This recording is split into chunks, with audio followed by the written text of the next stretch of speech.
الحمدللہ رب العالمین والصلاة والسلام علی رسولہ الکریم وعلی آلہ واصحابہ اجمعین اما بعد فاعوذ باللہ من الشیطان الرجیم بسم اللہ الرحمن الرحیم رب اشرح لی صدری ویسر لی امری واحلل عقدۃ من لسانی یفقہوا قولی۔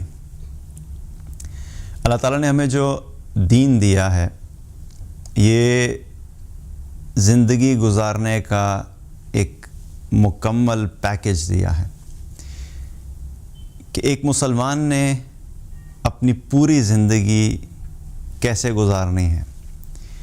اس کی لائف میں جب مختلف قسم کے حالات آتے ہیں، مختلف قسم کی سچویشنز آتی ہیں، تو ان تمام چیزوں کے لیے اللہ سبحانہ تعالیٰ نے ہمارے لیے قرآن و سنت کے اندر وہ راستے اور وہ طریقے ہمیں سکھائے کہ اگر ہم ان کو سیکھ لیں تو ہم ان سچویشنز کو بہتر طریقے سے ہینڈل کر سکتے ہیں۔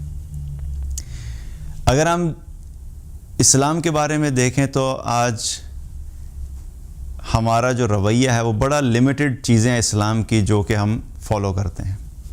ہم یہ سمجھتے ہیں کہ اسلام صرف عبادات کا نام ہے، اور جب بھی اسلام کی بات ہوتی ہے تو ہم عبادات میں سے چند عبادات جو ہیں وہ کرنا شروع کر دیتے ہیں اور ہم سمجھتے ہیں کہ ماشاءاللہ جی یہ بڑا پریکٹسنگ مسلم ہے۔ حالانکہ اسلام کے بارے میں اگر دیکھیں تو آپ کو ایک چیز اپنے ذہن میں بٹھا لینی چاہیے کہ ہم اس کو 5 میجر سیگمنٹس میں ڈیوائیڈ کر سکتے ہیں کہ وہ 5 چیزیں مل کے ہمارے پورے دین کو مکمل کرتی ہیں۔ ان میں سے ایک حصہ ہے ایمانیات، دوسرا حصہ ہے عبادات، تیسرا حصہ اخلاقیات، چوتھا حصہ معاملات اور 5واں حصہ آداب۔ آپ ان چیزوں کو اپنے ذہن میں رکھیں اور پھر ہمیں اپنے آپ سے پوچھنا چاہیے کہ ہم ان تمام سیگمنٹس اور ان چیپٹرز کو سامنے رکھ کے کیا اپنی لائف گزار رہے ہیں کہ نہیں گزار رہے ہیں۔ ایمانیات جو کہ ہمارے دین کی بنیاد ہے، اور ایمانیات اگر ہمارے درست نہیں ہیں تو باقی آگے کی ساری چیزیں جو ہیں ان کے اندر آپ کو کمزوری نظر آئے گی۔ یہ ایسے ہی ہے کہ اگر کوئی آپ بلڈنگ بنانا چاہ رہے ہیں تو اس بلڈنگ کہ اگر بنیاد آپ نے سٹرونگ نہیں ڈالی تو اس کے اوپر آپ جتنی مرضی عالی شان ظاہری طور پہ خوبصورت بلڈنگ کھڑی کر دیں گے، اول تو وہ صحیح کھڑی نہیں ہوگی، اور اگر آپ بنا بھی دیں گے تو وہ ذرا سا جھٹکا آئے گا تو بلڈنگ جو ہے وہ کولیپس کر جائے گی، گر جائے گی، کیونکہ آپ نے بنیاد ہی اس کی سٹرونگ نہیں رکھی۔ تو ایمانیات تو ہماری بنیاد ہے۔ جب ایمان مضبوط ہوگا، آخرت پہ ایمان مضبوط ہوگا، اللہ پہ ایمان مضبوط ہوگا، موت کے بعد دوبارہ آنے والی زندگی پہ ایمان مضبوط ہوگا، جو بھی ایمانیات کے اندر چیزیں شامل ہیں، تو پھر اس کے بعد آگے کی ساری جو باقی 4 چیپٹرز ہیں، یہ باقی 4 جو دین کے حصے ہیں، ان کے اوپر عمل کرنا پھر آسان ہو جاتا ہے۔ تو بہرحال یہ 5 چیزیں، ان میں سے اگر دیکھیں تو ایمانیات میں بھی ہم کافی کمزور ہیں، عبادات ہم ٹوٹی پھوٹی کر ہی لیتے ہیں، اخلاقیات کا بیڑا غرق ہے، اسی طریقے سے معاملات کے اندر تباہی مچی ہوئی ہے، اور آداب ہمارے قریب سے ہمیں چھو کے بھی نہیں گزرے۔ اسی لیے ہم دیکھیں تو ہم چونکہ اس قرآن و سنت سے اپنی زندگی گزارنے کے چونکہ ہم طریقے نہیں لیتے کہ ہمیں بحیثیت مسلمان لائف گزارنی کیسے ہے، ڈیسیژنز کیسے کرنے ہیں، سچویشنز کو ہینڈل کیسے کرنا ہے، سچویشنز کے اندر کیا کرنے کی چیز ہے، کیا نہیں کرنے کی چیز ہے، ان سب چیزوں کو ہم جب نہیں سیکھتے تو ہم اسلام سے وہ بینیفٹ نہیں حاصل کر پاتے جو ہمیں اصل میں ملنا چاہیے تھا۔ اور اسی لیے اگر ہم دیکھیں تو آج مسلمان جو ہیں وہ حقیقی اسلام سے بہت دور ہیں۔ اسلام کی اگر ہم ہسٹری دیکھتے ہیں تو بہت سارے واقعات ہمیں سیرت میں ملتے ہیں، اور جو بھی واقعات ہوئے ان واقعات کا جو مقصد تھا وہ کیا تھا کہ اللہ سبحانہ تعالیٰ ان واقعات کے ذریعے سے، ان حالات کے ذریعے سے صحابہ کی تربیت کر رہے تھے، اور پھر اس کو اگزامپل کے طور پہ قرآن و سنت کا حصہ بنا دیا تاکہ قیامت تک آنے والے جو مسلمان ہیں اس کو پڑھ کے وہاں سے گائیڈ لائنز لیں کہ ہمیں کیا چیز کرنی ہے اور کیا چیز نہیں کرنی۔ انہی واقعات میں سے ایک واقعہ ہے جو کہ واقعہ افک کے نام سے بڑا مشہور ہے، اور اس میں ہوا یہ تھا کہ امہات المومنین میں سے ہماری جو ہیں والدہ، کیونکہ امت کی جو بھی آپ صلی اللہ علیہ وسلم کی ازواج ہیں امت کی مائیں ہیں، تو حضرت عائشہ رضی اللہ عنہ پہ جو ہے وہ تہمت لگائی گئی تھی کہ انہوں نے جو ہے کوئی غلط کام کیا، معاذ اللہ ثم معاذ اللہ۔ اب یہ تہمت لگی تو اس واقعے کے اندر بہت ساری چیزیں سیکھنے والی ہیں، اور پھر اللہ سبحانہ تعالیٰ نے کس طریقے سے، بہرحال اس واقعے کو مقصد یہاں پہ وہ واقعہ ڈسکس کرنا نہیں ہے، لیکن اس میں سے ایک چھوٹی سی بات جو ہے وہ قرآن کے اندر جس کا ذکر آیا، پھر ہمیں اس کے اندر کیا کیا پیغامات ہیں اس کے بارے میں ہم بات کریں گے۔ اب جب یہ سچویشن ہوئی تو آپ ذرا تھوڑی دیر کے لیے امیجن کریں کہ حضرت عائشہ رضی اللہ عنہا پہ یہ تہمت لگی، اس تہمت کی وجہ سے ہوا یہ کہ بہت سارے لوگ جو تھے جو اس ڈسکشن میں جو ہے وہ انوالو ہو گئے۔ اب آج کے دور میں بھی اگر آپ دیکھیں تو سمجھنے کے لیے آپ کو بتا رہا ہوں کہ یہ انسانی فطرت ہے، اگر انسان نے اپنی فطرت کو صحیح طریقے سے پروگرام نہیں کیا ہوا تو کوئی بھی ذرا سی بات کسی کے بارے میں پتہ لگتی ہے، اور خاص طور پہ وہ لوگ جو کہ معاشرے کے اندر مقام رکھتے ہیں، کوئی سیلیبریٹی ہے یا کوئی بڑا فیمس پرسنالٹی ہے، اگر اس کے بارے میں کوئی بھی بات پتہ لگے تو فوراً لوگ کیا کرتے ہیں، اس میں انوالو ہو جاتے ہیں، ڈسکشنز میں لگ جاتے ہیں، کمنٹس دیتے ہیں، اپنی رائے دینا شروع کر دیتے ہیں۔ تو اس واقعے میں بھی کیا ہوا کہ کچھ ایسے صحابہ تھے جو کہ اس فتنے کی رو میں بہہ گئے۔ انہی میں سے ایک صحابی تھے جن کا نام ہے مصطح بن اثاثہ۔ یہ وہ صحابی تھے جو ابو بکر رضی اللہ عنہ کے قریبی رشتہ داروں میں سے تھے۔ وہ بھی اس فتنے کی رو میں بہہ گئے اور وہ بھی ان لوگوں میں شامل ہو گئے جو اس بارے میں بات کرنے والے تھے۔ اب جب ابو بکر رضی اللہ عنہ کو اس بات کی خبر پہنچی کہ مصطح بن اثاثہ جو ہے وہ بھی اس میں شامل ہے کہ وہ تہمت لگا رہا ہے، تو ابو بکر رضی اللہ عنہ کو بڑا غصہ آیا اور بڑا جو ہے وہ ان کو غم بھی ہوا۔ اب یہ جو صحابی تھے یہ ابو بکر رضی اللہ عنہ کے قریبی رشتہ دار تھے، اور یہ بڑے غریب تھے، ان کے پاس کوئی مالی وسعت نہیں۔ تو ابو بکر رضی اللہ عنہ جو تھے وہ کیا کرتے تھے، انہوں نے ان کا ایک وظیفہ مقرر کیا ہوا تھا، ہر مہینے ان کو وظیفہ دیا کرتے تھے مصطح بن اثاثہ کو، کیونکہ رشتہ دار تھے، کمزور تھے، پیسہ نہیں تھا، زندگی کا گزر بسر نہیں ہو رہا تھا، تو ابو بکر رضی اللہ عنہ نے ہر مہینے ان کے لیے ایک وظیفہ مقرر کیا ہوا تھا۔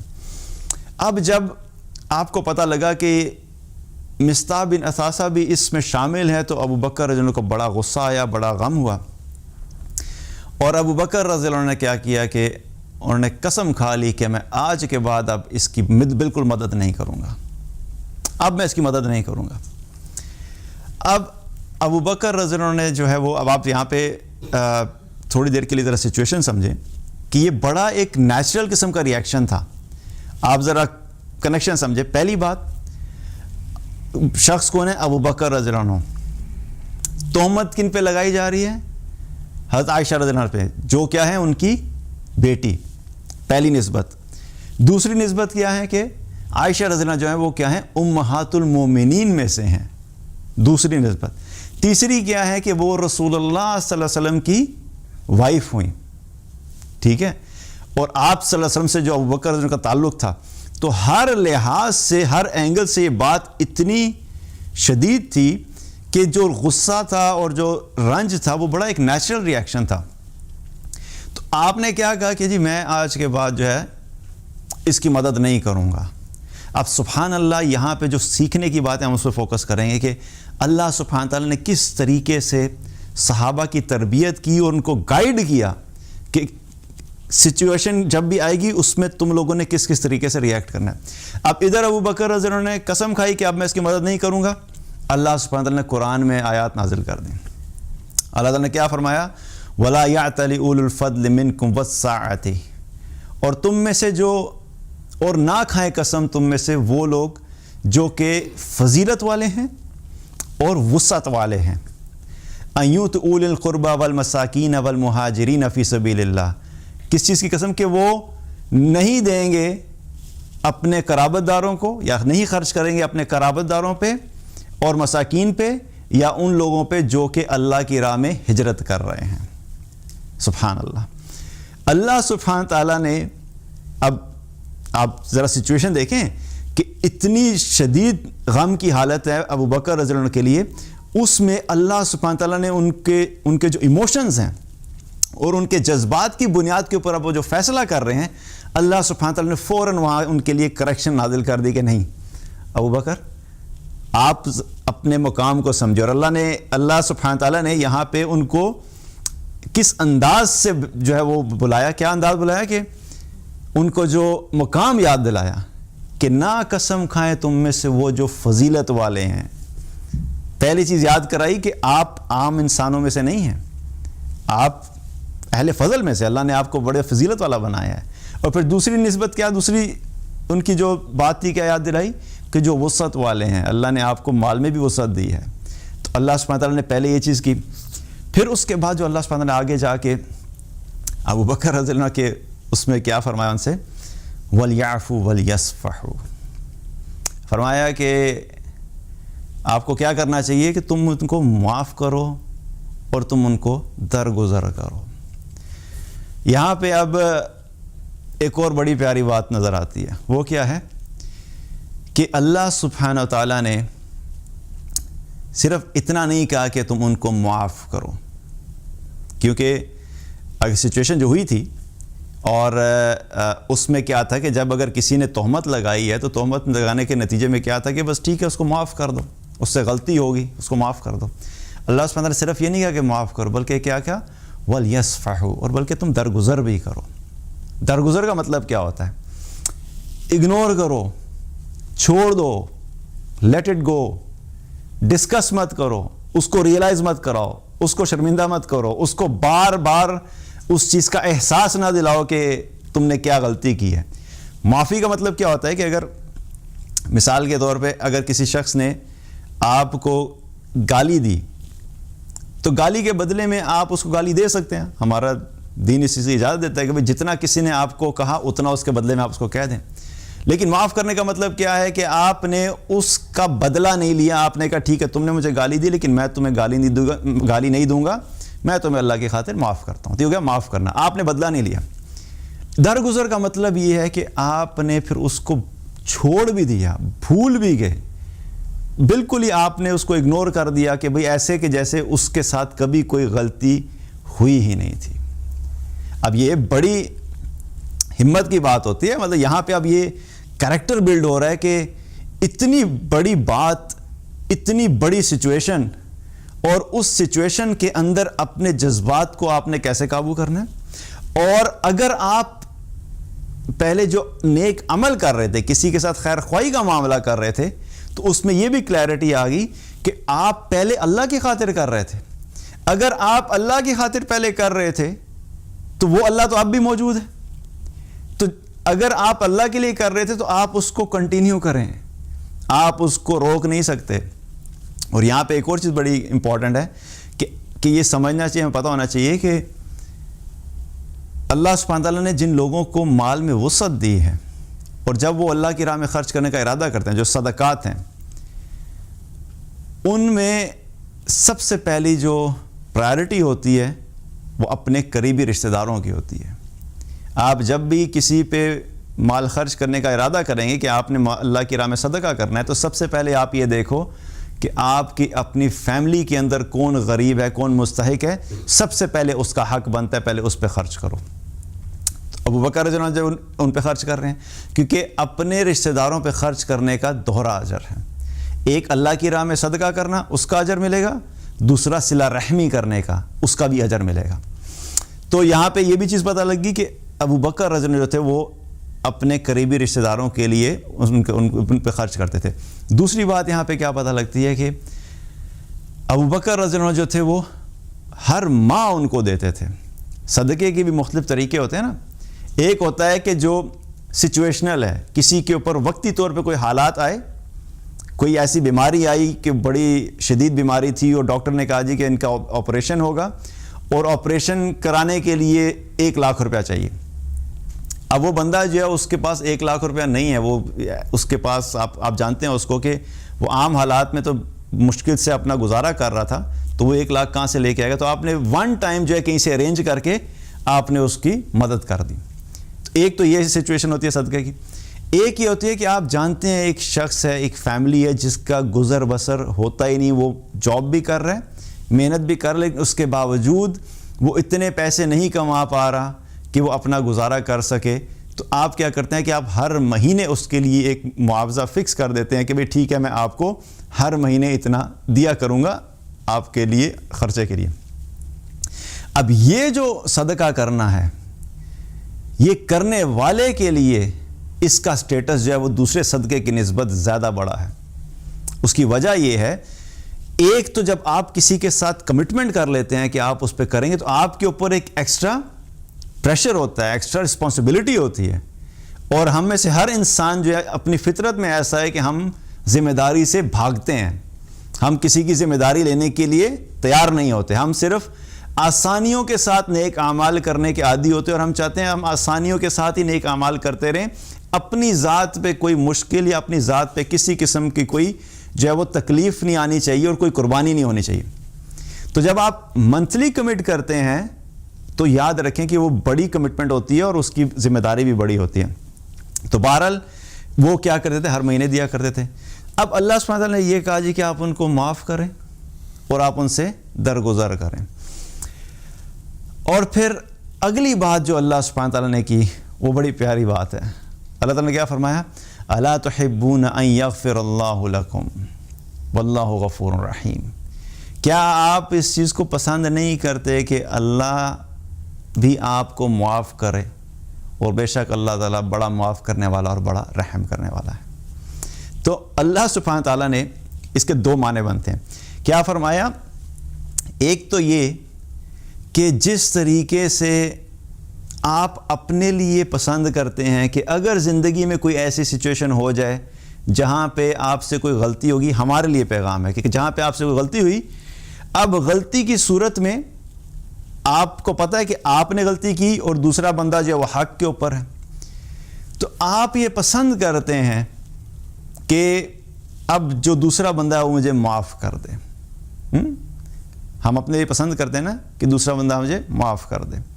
تو ایک تو یہ جو اپنے لیے پسند کرتے ہو کہ اگر تم چاہتے ہو دوسرا تمہیں معاف کرے، تو اگر دوسرے نے تمہارے ساتھ زیادتی کی، دوسرے نے تمہارے ساتھ کوئی ایسی سچویشن ہوئی جہاں پہ جو تم حق پہ تھے لیکن دوسرے نے تمہارے ساتھ زیادتی کر دی، تو اب تمہیں بھی یہ چاہیے کہ تم بھی اس کو معاف کرو، تم بھی اس کو معاف کرو۔ جیسے تم اپنے لیے معافی پسند کرتے ہو، اسی لیے تم بھی اس کو معاف کرو۔ اور دوسری بات یہاں سے کیا پتہ لگتی ہے کہ اللہ تعالیٰ یہ فرما رہا ہے کہ کیا آپ یہ پسند نہیں کرتے کہ اگر آپ اس کو معاف کریں گے تو اس کے بدلے میں اللہ آپ کو معاف کر دے۔ دوسرا معنی یہ بنتا ہے۔ اب جب یہ آیت سنی ابو بکر رضی اللہ عنہ نے، تو انہوں نے فوراً یہ کہا کہ میں اللہ کی خاطر اس کو معاف کرتا ہوں، کیونکہ میں چاہتا ہوں کہ اللہ مجھے معاف کر دے۔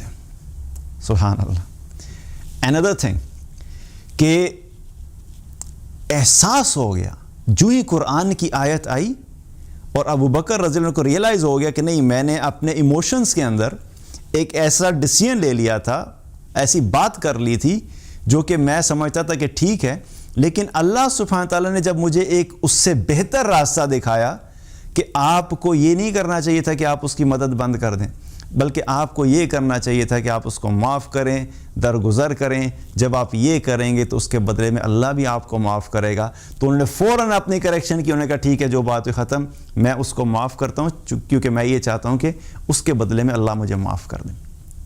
ایک اور بات ہمیں کیا پتہ لگتی ہے؟ اللہ کی آیات کا اثر۔ صحابہ جو تھے وہ قرآن کی جب کوئی آیت نازل ہوتی تھی وہ فوراً اپنے آپ کو ایک دم سے ایڈجسٹ کر لیتے تھے، and that is another thing which we have to learn. ہماری پرسنالٹیز کی جو ڈیولپمنٹ ہے، ہمارے کریکٹر کی جو ڈیولپمنٹ ہے، ہماری ذات کی جو ہم اپنی وہ جو کردار سازی کرتے ہیں، یہ قرآن ہماری کردار سازی بھی کرتا ہے، ہمارے کریکٹر کو بھی ڈیولپ کرتا ہے، ہمیں بتاتا ہے کہ تم نے بحیثیت انسان ایک اچھا انسان کیسے بننا ہے۔ اور یہ معاف کرنے والی جو صفت ہے یہ بڑی اعلیٰ صفت ہے، یہ آسان نہیں ہے، کیونکہ معاف کرنا کہنا تو بڑا آسان ہوتا ہے کہ معاف کر دو بھائی، لیکن جن لوگوں پہ سچویشنز ہوتی ہیں نا، جن کے آپس میں کوئی پھڈے ہوئے ہوتے ہیں یا آپس میں کوئی لڑائیاں چل رہی ہوتی ہیں، یا کوئی کسی کے پیسے لے کے بھاگا ہوا ہے، کوئی کسی کے ساتھ زیادتی کر کے بھاگا ہوا ہے، کسی نے کسی کی زمین دبائی ہوئی ہے، کوئی کسی کے گھر پہ قبضہ کر کے بیٹھا ہوا ہے، اور بڑے بڑے مسائل ہوتے ہیں، ان میں معاف کرنے کا کہنا بہت آسان ہوتا ہے، لیکن معاف کرنا جو ہے وہ بڑا مشکل ہوتا ہے. لیکن پھر at the end of the day وہی لوگ آگے بڑھتے ہیں، وہی لوگ اللہ کا قرب حاصل کرتے ہیں، وہی لوگ پھر آخرت میں بھی کامیابی کے قریب ہوتے ہیں، جو اپنے آپ کو قرآن کی ان آیات کو دیکھ کے، ان کو سمجھ کر اپنے آپ کو اس طریقے سے مولڈ کرتے ہیں کہ ہم نے اس آیت کے مطابق اپنی زندگی گزارنی ہے. اب ابو بکر صدیق رضی اللہ عنہ نے کیا کیا؟ نہ صرف معاف کر دیا بلکہ وہ وظیفہ دوبارہ شروع کیا، اور نہ صرف شروع کیا بلکہ انہوں نے پہلے سے بھی زیادہ بڑھا کے دینا شروع کر دیا. دس از واٹ اٹ واز. یہ تھا ان صحابہ کے دلوں کے اوپر قرآن کی آیات کا اثر، اور یہ امپورٹنس تھی صحابہ کے نزدیک اللہ کی آیات کی، کہ جب اللہ سبحانہ تعالیٰ کسی ڈائریکشن میں ایک ڈائریکشن دیتا ہے کہ تم نے یوں نہیں کرنا یوں کرو، وہ نہ صرف اتنا کرتے تھے بلکہ کوشش کرتے تھے کہ اس سے زیادہ بڑھ کے کریں، تاکہ وہ اللہ سبحانہ تعالیٰ کو یہ دکھا سکیں کہ اللہ تو نے مجھے کہا تھا، صرف اتنا کہا تھا نا کہ معاف کرو اور درگزر کرو، تو میں نے صرف اتنا نہیں کیا بلکہ تیری رضا کی خاطر اور تجھے خوش کرنے کے لیے اور تجھے یہ شو کرنے کے لیے کہ میں تیرا بندہ ہوں، میں تیرا غلام ہوں، میں تیری اطاعت اعلیٰ درجے میں کرنا چاہتا ہوں، میں اس سے ایک سٹیپ ایک درجہ آگے بڑھ کے تجھے دکھا رہا ہوں کہ تو مجھے اگر کہے گا میں اس سے زیادہ کرنے کے لیے تیار ہوں. This is what their attitude was. تو کیوں نہ پھر اللہ کے ہاں وہ یہ مقام پاتے کہ رضی اللہ عنہم ورضوا عنہ، اللہ ان سے راضی ہو گئے اور اللہ سے راضی ہو گئے. اللہ کو راضی کرنے کے لیے صرف خواہشات اور صرف باتیں اور صرف امید اور صرف دعائیں جو ہے وہ کافی نہیں ہیں. اللہ کو راضی کرنے کے لیے اپنے نفس کی قربانی دینی پڑتی ہے، اپنی انا کی قربانی دینی پڑتی ہے. اور یہاں پہ جو دو باتیں اللہ سبحانہ تعالیٰ نے ان سے کرنے کے لیے کہیں، ان دونوں چیزوں کے لیے اپنی انا قربان کرنی پڑتی ہے اور اپنے نفس کو نیچے لانا پڑتا ہے. کیونکہ معاف کرنا جو ہے، ہم جس معاشرے میں بڑے ہوئے ہیں اور چونکہ ہماری تربیت ہی ایسی نہیں ہوئی، معاف کرنے والا جو ہوتا ہے اس کو کیا سمجھا جاتا ہے کہ یہ بڑا کمزور اور یہ گرا ہوا انسان ہے. دو لوگوں کے درمیان اگر لڑائی ہوگی کسی بات پہ، ایک نے بولنا شروع کیا، دوسرے نے بھی بولنا شروع کیا، اور بات ہوتے ہوتے آرگیومنٹس ہوتے ہوئے آوازیں بلند ہوئیں. کیا ہوا کہ اب دونوں جو ہیں وہ ڈٹ گئے اپنی بات کے اوپر. ایک بندہ کہتا ہے میں ٹھیک ہوں، دوسرا کہتا ہے میں ٹھیک ہوں. دونوں میں سے کوئی بھی اپنی غلطی ماننے کے لیے یا اپنے آپ کو پیچھے ہٹانے کے لیے تیار نہیں ہے. اب کیا ہوا کہ جب اس طرح کی سچویشن ہوتی ہیں، ان میں اکثر یہ ہوتا ہے کہ بیچ میں انا آ جاتی ہے. اصل بات اور اصل مسئلہ تو جو ہوتا ہے وہ اتنا بڑا نہیں ہوتا، لیکن وہ مسئلہ چونکہ بڑھتے بڑھتے میری بات ورسز تمہاری بات والی سچویشن ہوتی ہے، تو وہ اصل میں بیچ میں آ جاتی ہے انا، ایگو آ جاتی ہے، وہ ایگو پرابلم بن جاتا ہے. اب اس ایگو کے بت کو توڑنے کے لیے کسی کو تو پہل کرنی پڑتی ہے. اب جو پہل کرے گا وہ اللہ کے ہاں جو ہے وہ زیادہ افضل ہوگا اور زیادہ مقرب ہوگا. تو یہاں پہ اپنی انا کے بت کو توڑنا پڑتا ہے. کسی کو جا کے کہنا بھائی دیکھو چلو ٹھیک ہے، کوئی بات نہیں، جو بات ہوئی اسے ختم کرو، میں معافی چاہتا ہوں، میری غلطی تھی، چاہے آپ کی غلطی نہیں ہے، ختم کرنے کے لیے کہہ رہے ہیں، میں معافی چاہتا ہوں، ٹھیک ہے میری غلطی تھی، میں جذباتی ہو گیا، مجھ سے غلط الفاظ نکل کے، جسٹ لیٹ اٹ گو، چلو ختم کرتے ہیں اور آگے چلتے ہیں. اب یہ بات کہنے کے لیے آپ کو اپنے نفس کو مارنا پڑتا ہے. اور یہی ایک بہت بڑا پرابلم ہے. آج اگر ہم اپنی سوسائٹی میں دیکھیں تو مسلمانوں کے اندر جو شدت نظر آتی ہے اور معاف نہ کرنے کا ایک ریت بن گئی ہے، اور ایک پورے کا پورا سوسائٹی کے اندر ایک رہنے کا طریقہ بن گیا ہے کہ ہم نے معاف کرنا سیکھا ہی نہیں. چھوٹی چھوٹی باتوں کے اوپر شدت، چھوٹی چھوٹی باتوں کے اوپر لڑائی جھگڑے، اور چھوٹی چھوٹی باتوں کے اوپر اپنے دلوں میں لے کے بیٹھ جاتے ہیں اور یہ کہتے ہیں کہ اب میں ساری زندگی اس سے بات نہیں کروں گا، ساری زندگی اس کو معاف نہیں کروں گا. اور لوگ کرتے ہیں ایسے. میں نے اپنی لائف میں ایسے ایگزامپلز دیکھی کہ جنہوں نے ایک دفعہ کہا کہ میں اب اس سے کبھی بات نہیں کروں گا، اس کا میں منہ بھی نہیں دیکھوں گا، اس کو میں سلام بھی نہیں کروں گا. اور میں نے خود پرسنلی دیکھا کہ جب وہ شخص آپس میں ایک دوسرے کے سامنے آتے تھے تو واقعی ایک دوسرے کو سلام نہیں کرتے تھے. اور ایک دفعہ نہیں، ایک مہینہ نہیں، میں نے کئی سال تک اس انا کو اپنی آنکھوں سے دیکھا کہ جب اس نے کہا کہ میں نے نہیں کرنا تو وہ نہیں کرتے تھے. وہ کیا تھا؟ اپنے نفس کو اللہ کی اطاعت کے لیے کبھی تیار ہی نہیں کیا. ہر وقت ہم نے جو زندگی گزاری ہم صرف اپنے معاشرے کو دیکھ کے گزار رہے ہوتے ہیں. اچھا فلاں کو ایک غلط کام کرتے ہوئے دیکھا, اب یہ سمجھا کہ بس یہی طریقہ ہے, اسی طریقے پہ چلنا شروع کر دیں. قرآن سے ہم نے سیکھا ہی نہیں, قرآن سے ہم نے گائیڈ لائنز ہی نہیں لیں کہ ہم نے مختلف حالات میں کیا کرنا چاہیے, ہمیں کیا سٹیپس لینے چاہیے. تو یہ سارا قرآن جو ہے صرف عبادات نہیں بلکہ ہمیں یہ سب چیزیں سکھاتا ہے کہ معاف کرنا کتنا اہم ہے. اور ایسی سچویشن کے اندر جب ابو بکر رضی اللہ عنہ جیسے صحابی, اگر ان کو اللہ تعالیٰ نے کہا ہے کہ تم معاف کرو اور درگزر کرو, کیونکہ وہ چھوٹی بات نہیں تھی جس کے اوپر اللہ معاف کرنے اور درگزر کرنے کا کہہ رہا ہے, لیکن اس کے باوجود ہمیں میسیج دیا جا رہا ہے کہ دیکھو حالات آئیں گے لیکن بہتر طریقہ یہ ہے کہ تم معاف کرنا سیکھو, لوگوں کو اگنور کرنا سیکھو, کیونکہ جب تم یہ کرو گے تو اس کے نتیجے میں اللہ بھی تمہارے گناہوں کو معاف کرے گا. اور ایک حدیث میں آتا ہے کہ آپ صلی اللہ علیہ وسلم نے کیا فرمایا کہ اللہ کی خاطر معاف کرنے والا جو ہوتا ہے اللہ اس کی عزت کو بڑھاتا ہی ہے. ہم یہ سمجھتے ہیں کہ معاف کرنے میں عزت کم ہو جائے گی. ہمارے دین میں کیا سکھاتا ہے کہ تم معاف کرنا سیکھو, معاف کرنے کے بدلے میں تمہیں اللہ اور عزت دے گا. اور یقین جانے یہ میں نے آزما کے دیکھا ہے, نہیں ہے تو کبھی کر کے دیکھ لیجئے گا کہ جب انسان خود معافی مانگتا ہے تو معافی مانگنے کی وجہ سے دوسرے کے دلوں میں اس کی عزت بڑھتی ہے, کبھی کم نہیں ہوتی. میرے ساتھ ایک دو ایسی سچویشن ہوئی کہ ہماری پروڈکٹ کے جو ری سیلرز ہیں ان میں سے ایک کمپنی تھی جس سے ہم ڈیل کر رہے تھے. تو ایک شخص تھا, اس سے میری کسی بات کے اوپر فون پہ بات چیت ہو رہی تھی اور وہ مجھے ایک بات کہہ رہا تھا جو کہ درست نہیں تھی, اور وہ مجھے بار بار فوکس کرتا نہیں جی ایسے ہی ہے ایسے ہی ہے. تو میں اس کو سمجھا رہا تھا دیکھو یہ جو تم کہہ رہے ہو اس طریقے سے نہیں ہے, وہ اس طریقے سے. کٹ لانگ سٹوری شارٹ ہوا کیا کہ وہ کرتے کرتے کرتے فون کے اوپر جذباتی ہو گیا اور وہ بڑا اونچا اونچا بولنے لگ گیا. اور پھر ایک سٹیج ایسی ہے کہ میں بھی تھوڑے سے میرے بھی جذبات جو ہیں وہ ابھرنا شروع ہو گئے. تو مجھے ریئلائز ہوا کہ میں نے کہ اگر اب میں نے مزید اس کے ساتھ اور ڈسکشن کنٹینیو کی تو اس کے ساتھ میرا فون کے اوپر ہو جانا ہے پھلٹا. تو میں نے اس کو اتنا کہا, میں نے کہا نہیں دیکھو یار میرا خیال ہے کہ ابھی اس وقت نہ تمہیں میری بات سمجھ آ رہی ہے نہ مجھے تمہاری بات سمجھ آ رہی ہے, تو بہتر ہے ہم بعد میں بات کریں گے. میں نے یہ کہا کہ فون رکھ دیا. اب فون رکھ دینا اس طرح بات کے بیچ میں یہ بھی کیا ہوتا ہے, یہ بھی کیا ہے آداب کے خلاف ہے. میں نے غلطی کی, مجھے بعد میں ریئلائز ہو, میں نے کہا نہیں یار اس طرح سے بیچ میں نہیں رکھنا چاہیے تھا, بات کو کول ڈاؤن کر کے آرام سے کر کے جو ہے اس کو نکلنا چاہیے تھا.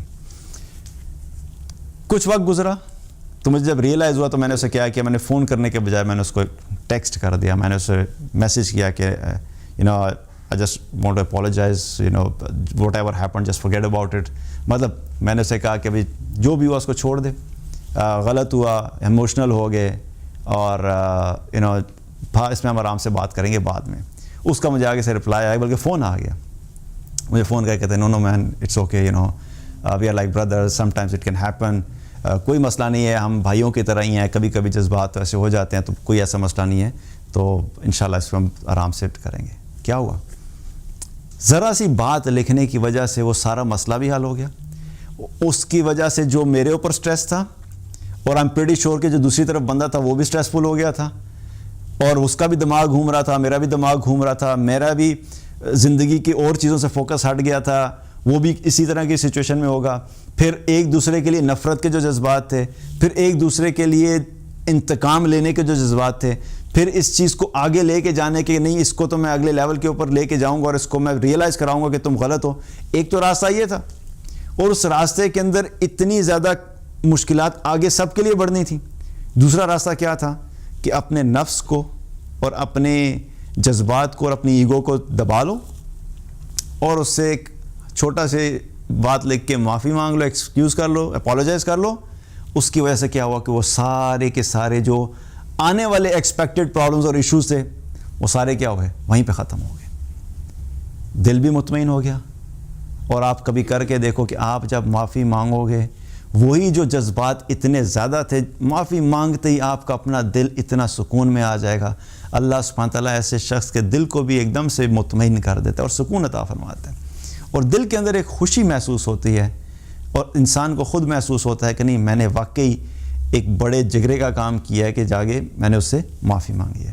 اور ایسے شخص کی اللہ کے ہاں بھی عزت بڑھ جاتی ہے, اور پھر اللہ سبحانہ تعالیٰ لوگوں کے دلوں میں بھی اس کی عزت بڑھا دیتا ہے. چاہے لوگ آپ کو بولیں یا نہ بولیں, لیکن کہیں نہ کہیں آپ کو پھر لائف میں ریئلائز ہوتا ہے, اور لوگ آپ کو ڈائریکٹلی یا انڈائریکٹلی بتا دیتے ہیں کہ بھئی ان کے دل میں آپ کی اس ایک عمل کی وجہ سے کتنی عزت بڑھی. تو عمل تو ویسے بھی اللہ کی خاطر ہی کرنا ہے, اللہ کی خاطر عمل کرتے رہیں. تو جب اللہ کی خاطر کریں گے تو پھر ہمیں اس سے فرق نہیں پڑنا چاہیے کہ ہم جس سے ڈیل کر رہے ہیں وہ میرے ساتھ کیسے معاملہ کر رہا ہے.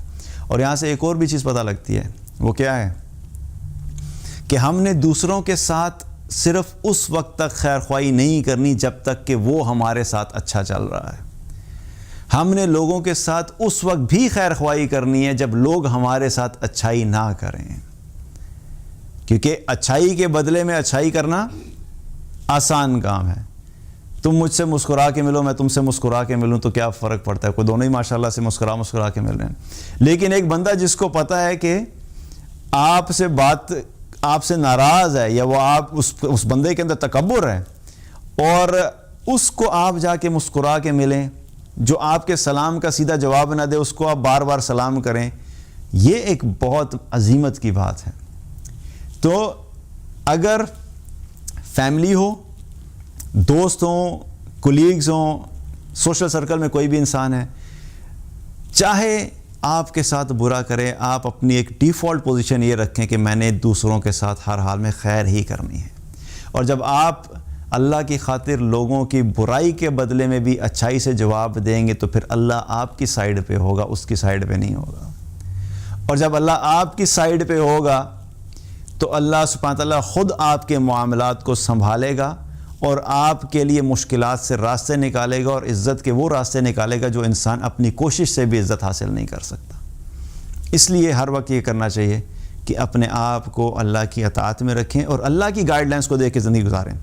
لوگ یہ بتائیں گے, لوگ یہ کہیں گے, اور لوگوں کے پاس آپ جائیں گے تو میں آپ کو یہ بتاتا ہوں کہ اکثریت لوگوں کی آپ کو الٹا ہی مشورہ دیں گے. اس کی وجہ کیا ہے؟ اکثریت لوگوں کی اللہ سے دور ہے, قرآن سے دور ہے, دین سے دور ہے, اسلام سے دور ہے.